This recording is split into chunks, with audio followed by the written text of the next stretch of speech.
Catus Maximus here. This time with another vintage power tool, which are always kind of cool to collect.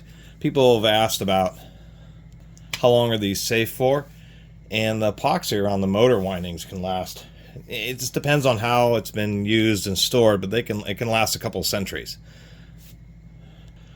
Even the very first portable electric power tools built in the 1900s or 1910s, if they're in reasonably good condition, will still operate just as fine today. So that's one of the cool things. This is a vintage wing logo, which I think is from the 1950s, maybe into the 1960s. There are people who say the Black & Decker wing logo is the peak. I wouldn't say it was the peak, but it was... Actually, I even take that back.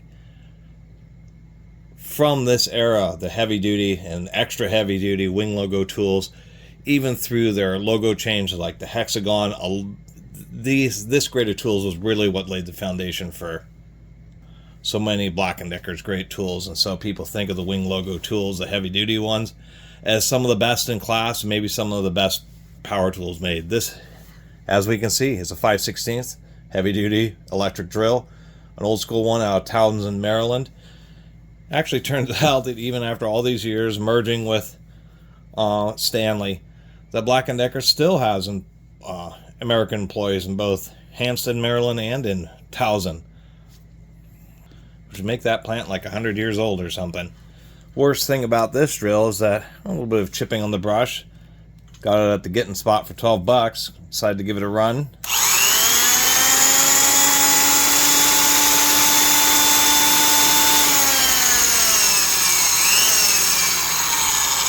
Sounds like an old sewing machine, really smooth.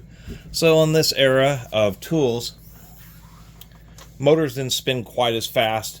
They had a bit more mass and were made for heavier duty operations. This D-handle 5/16 drill, only 3.2 amps, 1400 RPM.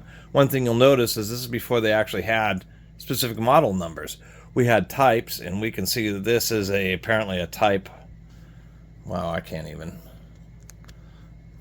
see through the camera. Type R, and that's a pretty high serial number. That's almost 900,000. So apparently they made a bunch of these production drilling. You know, this would be optimized for drilling 5/16 holes in steel. They really fell out of favor, ended up being 1/4 inch, 3/8 and 1/2 inch were the big three drill sizes. But for a while there were these 5/16. A long time ago I did a video about a Clark's 5/16 drill. This just has a whole bunch of aluminum thrown at it. It is, I don't know how much it weighs, probably 10 pounds. It is obscenely heavy for a little 3.2 amp 5/16 drill, but it sure is built pretty nice. Just made to take a lot of shop wear and tear. These stamped steel cups on each side, steel ring around the front of the gearbox here to really provide a lot of strength. Of course, genuine Jacobs chuck. This cord must have been replaced at some point because it's actually in pretty good condition. The strain relief isn't. Screws all have evidence of being worked on, so at some point it's definitely had somebody inside it. I think we'll take a look at the power section first to see how that looks.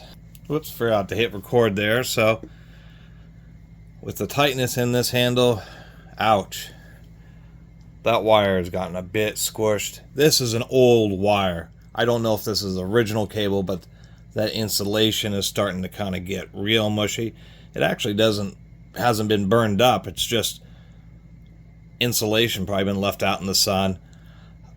Not much space in there. You can see the power cord comes right in and there's just like no space. Its wires have to be bent over, run up to the top of the switch. Bottom of the switch connects to the motor wires, and we even have like a little ground terminal there. This is one of those tools that and I mentioned this before, some power tools are really easy to rewire, and some old and new, or new and old, and some are like this where it's just a punishing situation, almost a punishing situation, because when you cut the insulation it can barely go past where this retention bar is. I mean, you really have to get all the wires exactly the right length. Otherwise, they just start badly getting crushed. And so, Besides that one annoyance, overall it's not that hard to rewire, mainly because you have a clamshell you can pull off. There's some old vintage tools. The wires are actually like threaded up through the handle. You gotta wire them to the trigger switch and then like pull it back into the handle. Those are truly the worst. That is a 6 amp trigger switch. Fortunately, in a lot of tools, there is a relative standardization for trigger switches. So there are, probably 10 primary types. And people who need new trigger switches for old tools, you can just hunt. It takes hunting around on eBay and sometimes Amazon, and you'll end up finding one that will be just the right fit. Well, pulling out the bottom brush, it certainly has plenty of brush in it, life left in it. Periodically on tools, you still want to open up the brushes and just pull them out and put them back in, because they're just stuff ends up working its way past the threads and into the brushes and kind of causes them to be sticky. And it's something to be aware of. Here we are, get some light, the big unveiling. Do like these side covers. This makes opening up the tool and taking a look at it so much easier. Let's get a ton of zoom in there. That's what a proper commutator looks like. It's going to be black around this portion of the motor because that's just the color of the epoxy. But we'll pop this motor out, but and I'll show you in a minute. But this is a little half horsepower 350 watt motor that's built really, really well. And the way the things are sized on it, except for the wire, it's the resistance of the wire is what really determines the amperage. But the way it's built like a much more powerful motor, and we'll see that in just a second here. But that's the one thing is on used power tools, as long as they turn like a drill and it doesn't feel like the gears are stripped, is somehow being able to look at the commutator, and this thing has not had many hours on it. There's just no kind of God, I can't remember the term, valley or cutting in. It just feels totally smooth, which just goes to show you this is an old drill. Many of these have had countless hours put on them, but in this case it's really just been used some and then been kicking around. Let me get this motor out of here. Here's one of the little things. This right here, this little bolt, first it's a socket head cap screw, it's a machine screw, but you can see where it stops. This is threaded like this far into the body.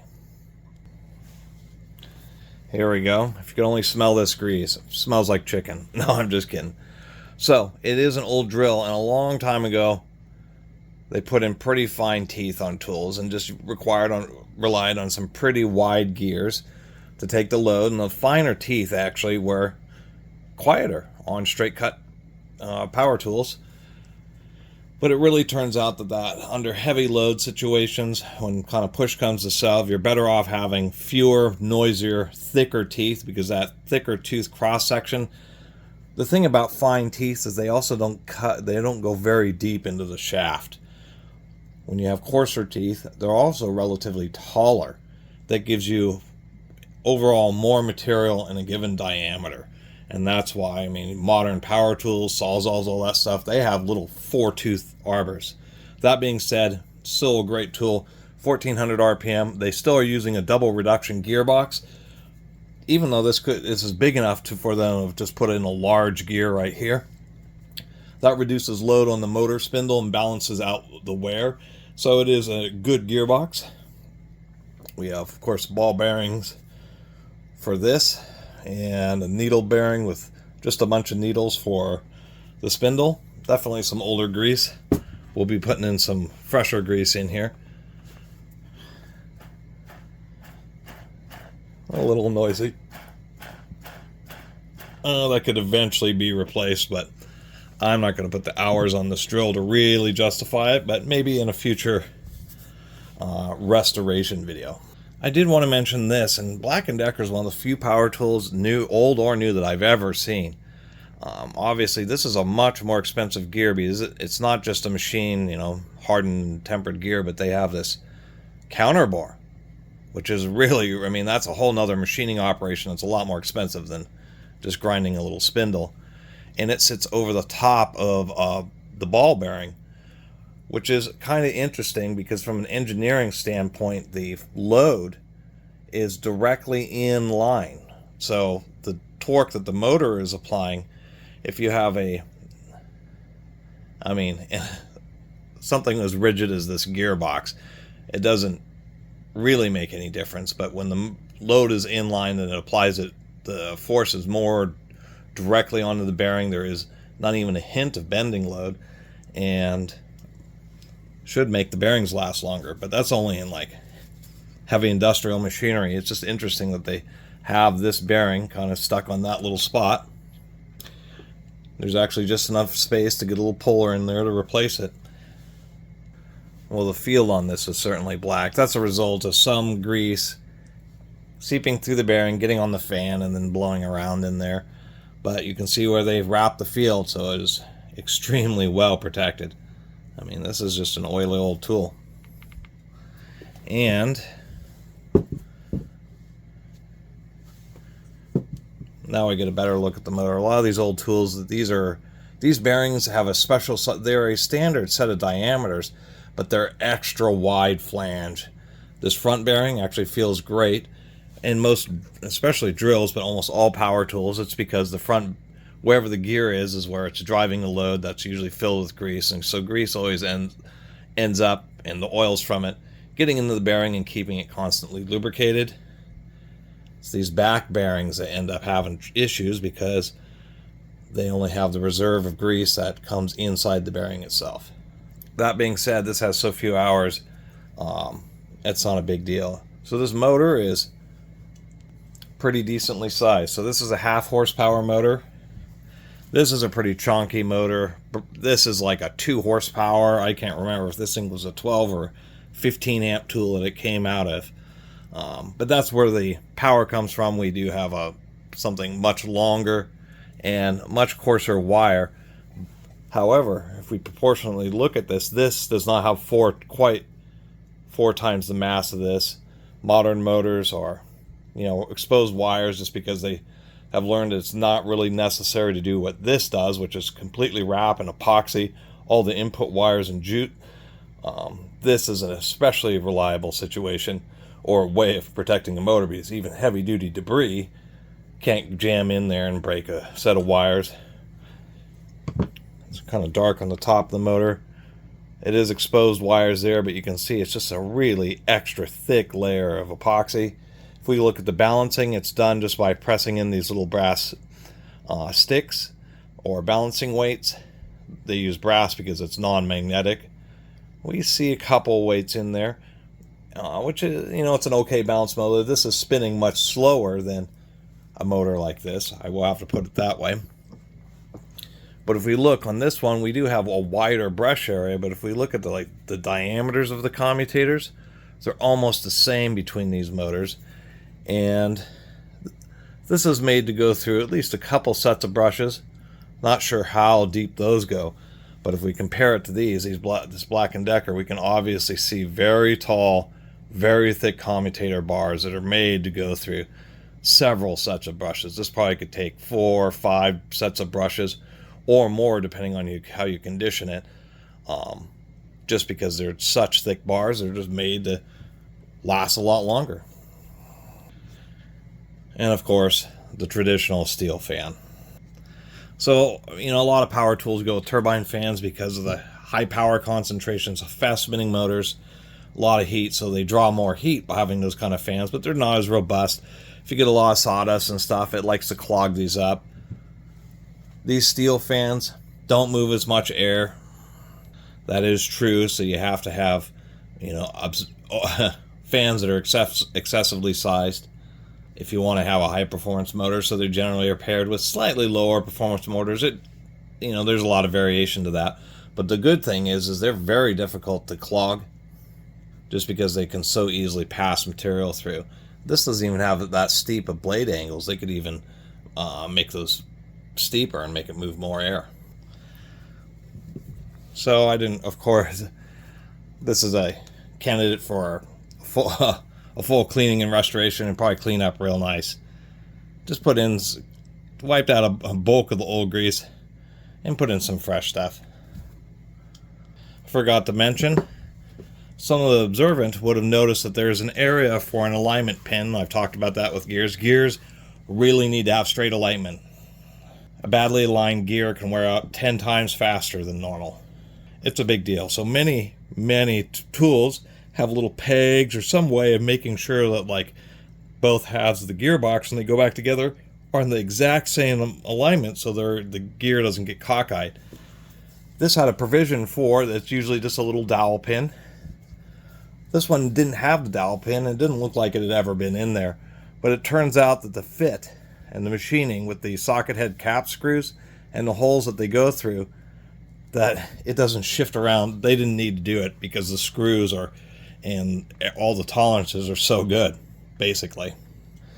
Got it all back together finally here. I'm gonna have to find another brush cap for this side. Gotta work through all that new grease. And if you didn't notice, this is forward only. If you manage to get the bit stuck, then you're getting it out the hard way. Anyway, still sounds so nice. After that starts to break in here.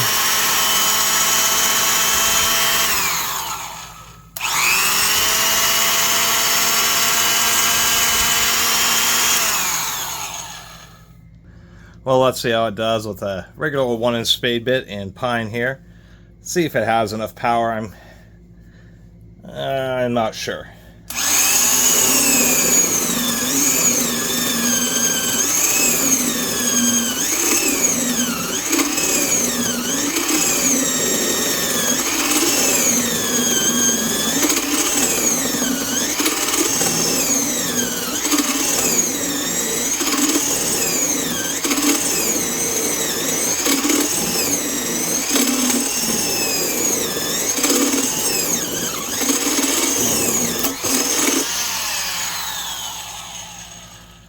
Certainly is heavy duty. Was definitely bogging it down. But as you can hear, there is one advantage to those fine teeth. They sound really nice. They're just a nice, quiet, smooth sound. This whole drill just has a really nice, quiet, smooth sound. Really like that about it. Whoop. Pulled out too far.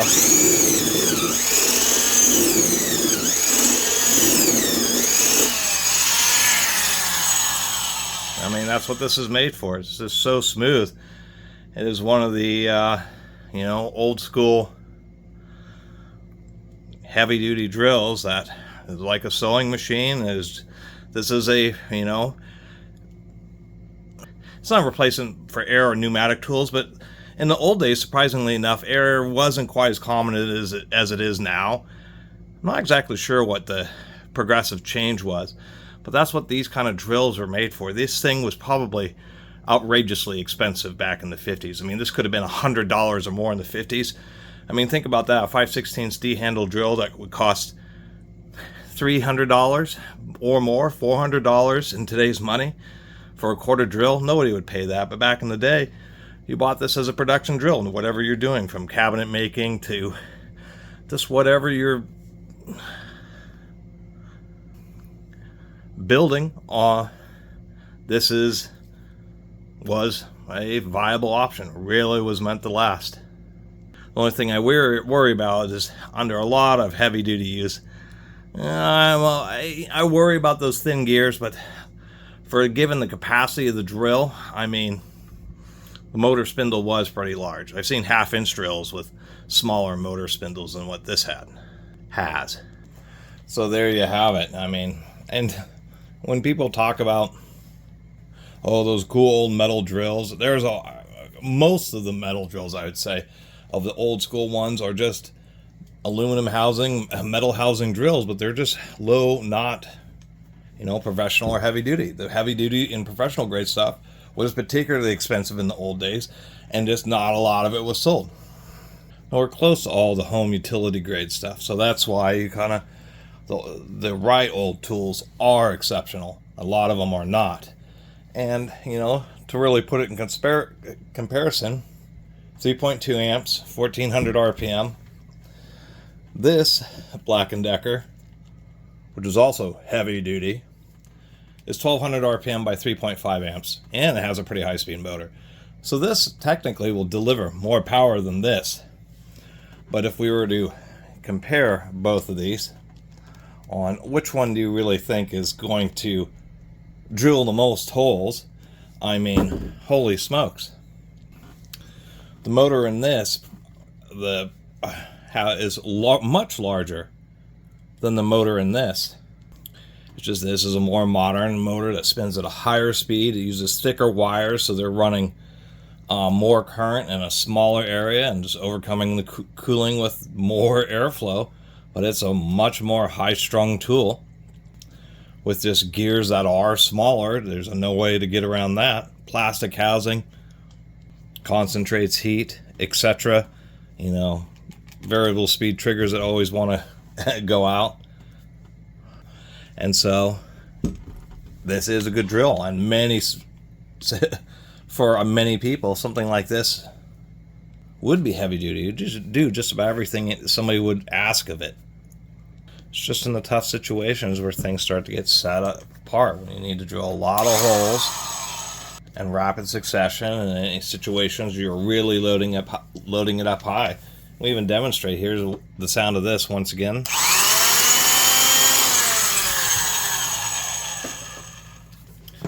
And we'll listen to how high strung. This one sounds fine, but it is more high strung.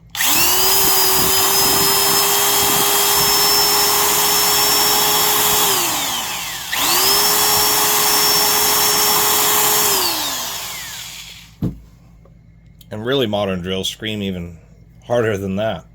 So anyway, glad to have been able to share this old Black & Decker 5/16, truly heavy duty wing logo drill.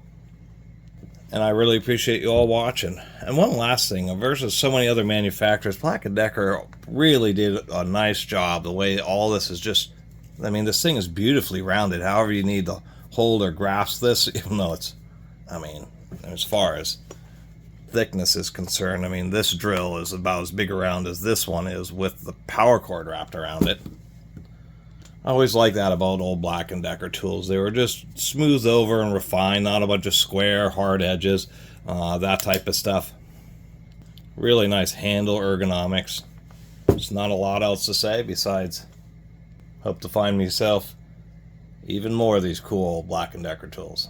Thanks for watching.